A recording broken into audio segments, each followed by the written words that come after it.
È l'Associazione Italiana dello Spettacolo a lanciare l'allarme sui tagli regionali alle risorse destinate alla cultura. Questi non permettono l'entrata in vigore della nuova legge di riforma.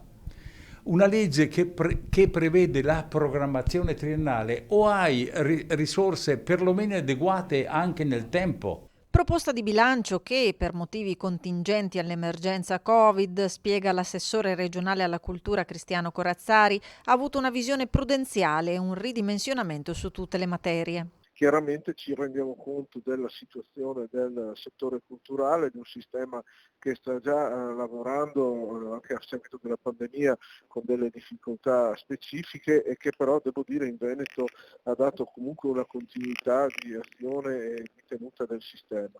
Ragione per cui anche alla luce delle audizioni che ci sono state in commissione valuteremo di provvedere in sede di commissione come maggioranza a sensibilizzare la parte finanziaria. Stiamo lavorando per rimpinguare questi capitoli.